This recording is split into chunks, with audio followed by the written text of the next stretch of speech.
Stand up comedian Kunal Kamra इस सप्ताह सुर्खियों में रहे।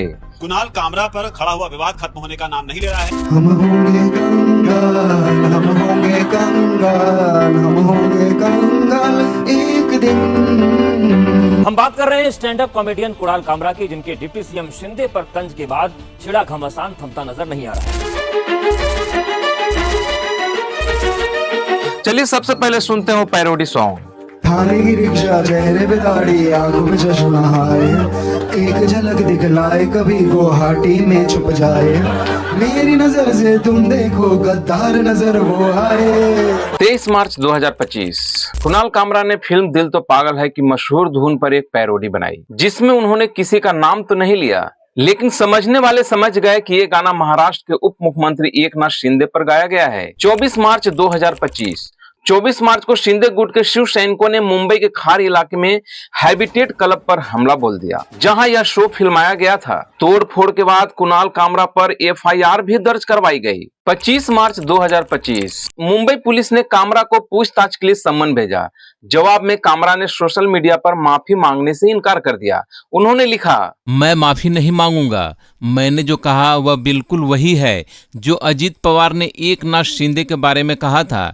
मुझे इस भीड़ से डर नहीं लगता और मैं अपने बिस्तर के नीचे छिपकर इस घटना के शांत होने का इंतजार नहीं करूंगा। इस पर महाराष्ट्र के उप मुख्यमंत्री एकनाथ शिंदे ने कहा, किसी पर हाथ से व्यंग करना, कटाक्ष करना गलत नहीं है, लेकिन इसकी भी एक मर्यादा होती है।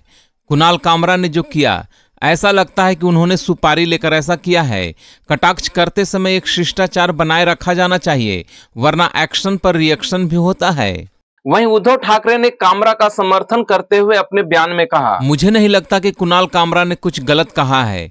गद्दार को गद्दार कहना किसी पर हमला नहीं है। पूरा कुणाल कामरा के शो सुने और दूसरों को भी सुनाएं। मद्रास हाई कोर्ट ने कामरा को बड़ी राहत देते हुए 7 अप्रैल तक अंतरिम अग्रिम जमानत दे दी।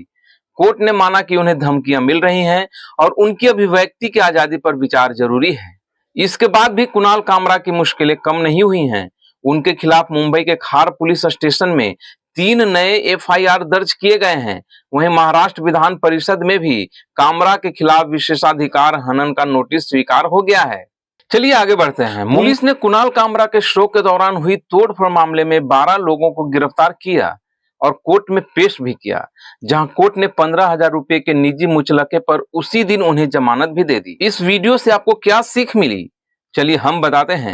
इस इंसिडेंट से हमें यह शिक्षा मिलती है कि मजाक करना है, व्यंग्य करना है, अभिव्यक्ति की आजादी का सहारा लेकर किसी के बारे में कुछ कहना है तो विपक्ष के नेताओं पर कहें। जनहित में जारी। चलिए बढ़ते हैं इस सप्ताह की अगली खबर की ओर। पिछले दिनों औरंगजेब की कब्र विवाद ने नागपुर में हिंसा भड़काई थी।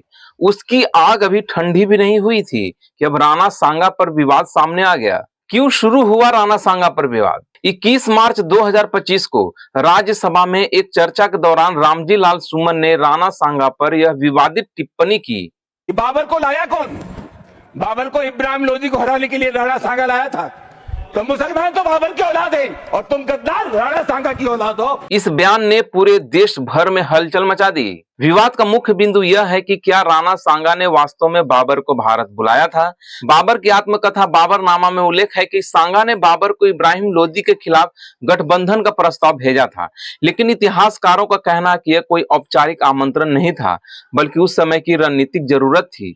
मशहूर इतिहासकार सतीश चंद्र और जद्दूनाथ सरकार जैसे विद्वानों का मानना है कि बाबर का भारत आना उसकी अपनी महत्वाकांक्षा और लोदी विद्रोहियों के समर्थन से हुआ, न कि सांगा के निमंत्रण से। वहीं कुछ इतिहासकार जैसे गौरी शंकर हीराचंद ओझा इस दावे को पूरी तरह खारिज करते हैं।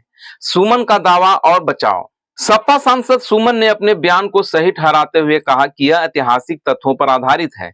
27 मार्च 2025 को एक प्रेस कॉन्फ्रेंस में उन्होंने माफी मांगने से साफ इनकार कर दिया। उन्होंने जवाहरलाल नेहरू की पुस्तक डिस्कवरी ऑफ इंडिया का हवाला देते हुए दावा किया कि राणा सांगा ने बाबर के साथ समझौता किया था कि बाबर इब्राहिम लोदी पर हमला करेगा और सांगा आगरा पर कब्जा करेगा, लेकिन सांगा अपने वादे पर खरे नहीं उतरे। सुमन के बयान के बाद बीजेपी और राजपूत संगठनों में भारी आक्रोश फैल गया।